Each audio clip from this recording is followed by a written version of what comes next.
సిరియాలో ఒక టెర్రరిస్ట్ని తీసుకొని కూర్చోబెట్టారు, ఐసిస్ టెర్రరిస్ట్. ఆయన తల మీద $10 మిలియన్ రివార్డ్ ఉండే, అమెరికా పెట్టారు. అదే రివార్డ్ని పక్కన పెట్టి వైట్ హౌస్ పిలిపించి నువ్వే రాజు అని చెప్పి కిరీటం పెట్టేశారు ఆయన తల మీద.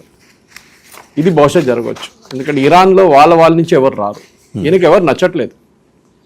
ముందు ఈయనకి ఎందుకండి అది? ఫస్ట్ ఆఫ్ ఆల్ అది వాళ్ళ సంస్థ, వాళ్ళు చేర్చుకుంటారు, వాళ్ళ ప్రభుత్వం. అదే మీరు అంటున్నారు, ఆయన అట్లా అంటున్నాడు కదా.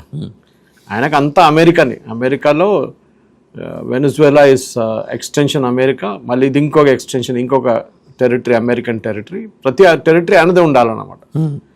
కానీ మీరు చూడండి, ఎక్కడైనా అమెరికా వెళ్ళి ఇంటర్వ్యూ చేసిన చోట్ల ఎక్కడ వాళ్ళ ప్రతినిధి పెట్టలేకపోయారు. సిరియాని పక్కన పెట్టండి, ఇరాక్లో ఏం జరుగుతుంది?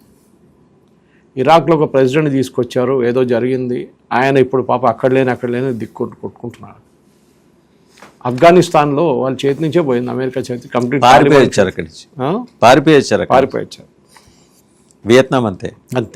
దానికి తర్వాత లిబియా, అక్కడ కూడా రెజీమ్ చేంజ్ జరిగింది, కానీ రెజీమ్ చేంజ్ తర్వాత ఒక స్టెబిలిటీ ఇప్పుడు దాకా రాలేదు. ఇక్కడ కూడా అదే జరుగుతుంది.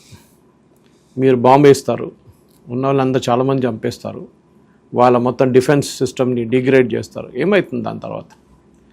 ఇరాక్లో ఎందుకు వెళ్ళారు వీళ్ళు? ఇరాక్లో వెళ్ళారంటే వెపన్స్ ఆఫ్ మాస్ డిస్ట్రక్షన్ ఉందని వెళ్ళారు అక్కడ.